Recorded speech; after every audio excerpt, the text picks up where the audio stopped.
Oi pessoal, tudo bom? Então vamos lá, vamos continuar o nosso conteúdo e hoje vamos falar de dinâmica em uma trajetória circular. Então, a dinâmica em uma trajetória circular, ela é notória principalmente quando a gente está em automóveis. Por que quando a gente está em automóveis?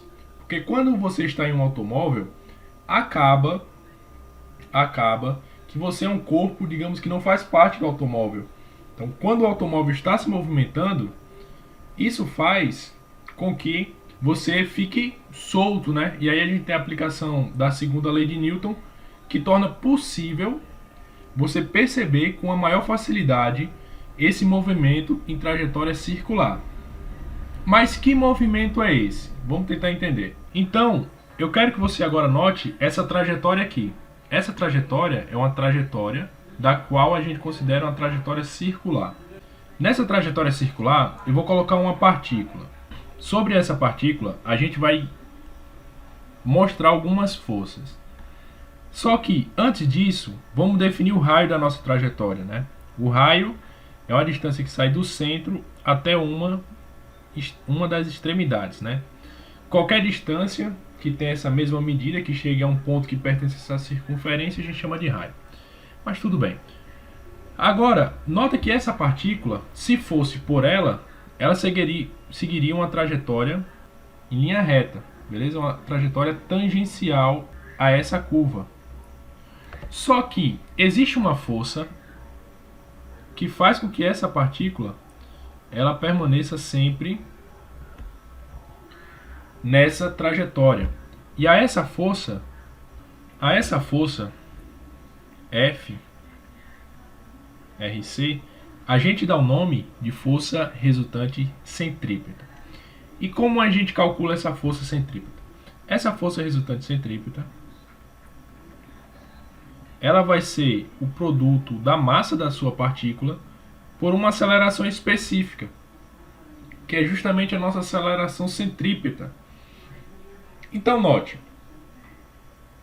essa aceleração centrípeta ela é calculada de uma maneira diferente da aceleração normal. Então, como lá a gente calculava ΔV sobre ΔT, aqui a gente calcula diferente, tá? Só lembrando, a distância daqui para aqui a gente chama de raio, tá certo?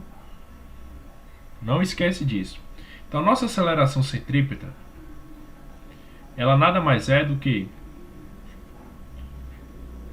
V ao quadrado dividido pelo raio dessa circunferência.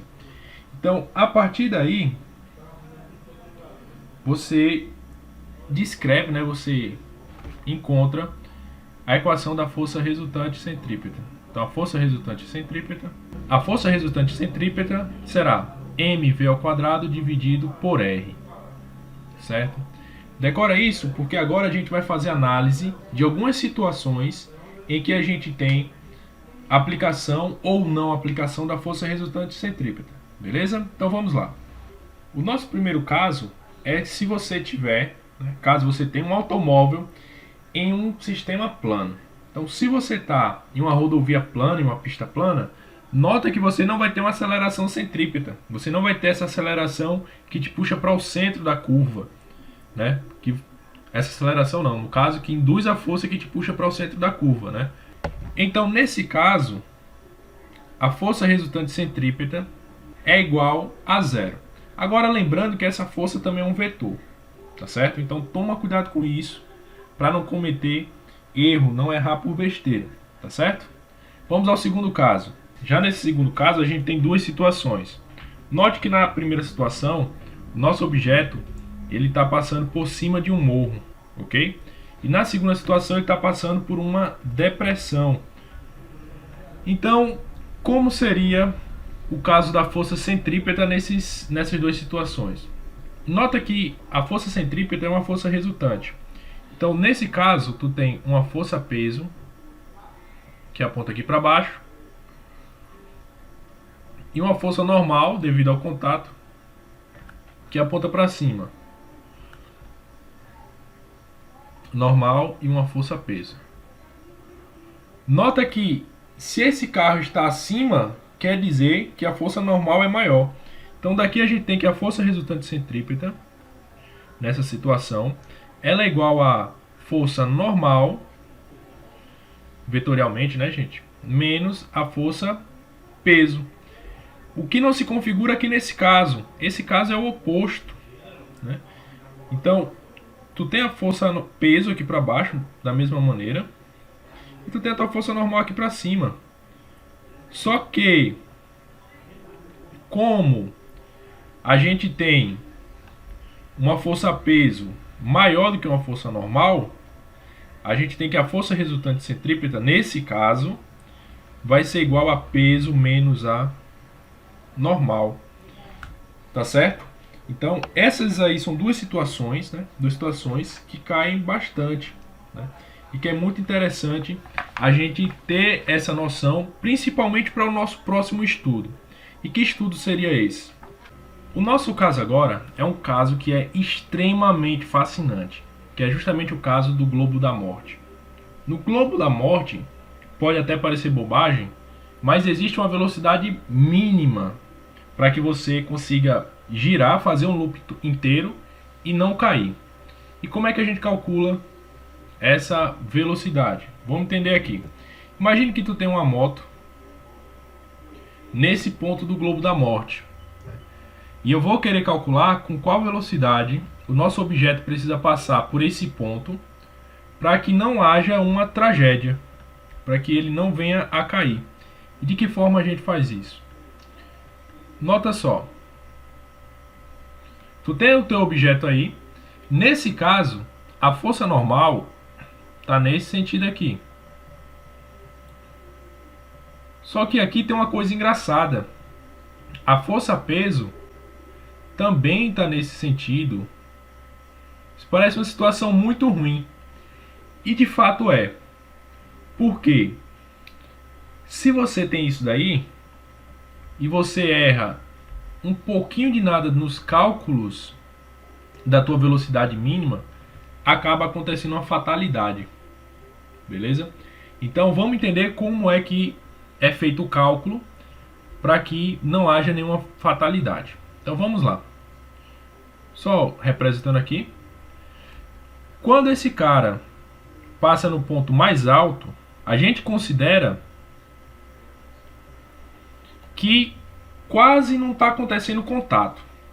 Então a gente pode dizer que a força normal é igual a zero, né? O módulo da força normal é igual a zero. Então para isso aí só sobra o seguinte, ó. Força resultante centrípeta igual a força peso. Mais uma vez, vetores, mas podemos usar o módulo dele. A gente já viu que para calcular a força resultante centrípeta, a gente tem o seguinte, ó. M vezes V ao quadrado dividido por R. Isso é igual ao módulo da força peso, que é massa vezes gravidade. Então a massa corta com a massa e para a gente sobra o seguinte. V ao quadrado é igual ao raio vezes a gravidade. Logo, V é igual a raiz do raio vezes a gravidade. Então nota que, por incrível que pareça, não depende da massa de nada. Então, tu pode ter um piloto bem magrinho lá, pilotando, ou tu pode ter um piloto peso pesado.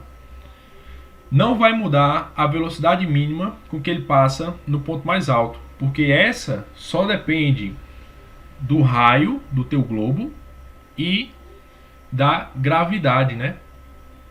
Certo? Então, esse é o cálculo para você achar a velocidade mínima com que você passa no ponto mais alto de um globo da morte. Tá certo? Então, se algum dia vocês abrirem um circo ou quiserem criar um espetáculo, né, que você tenha globos da morte, lembrem dessa formulinha aí para que tudo corra bem. Beleza? Então, com isso a gente termina, né, essa parte de dinâmica. A gente ainda vai dar uma falada ou outra sobre alguns casos especiais, mas compreendam que a gente encerrou o nosso módulo de leis do movimento. Tá bem? Então, um forte abraço a todos e nos vemos nos próximos módulos.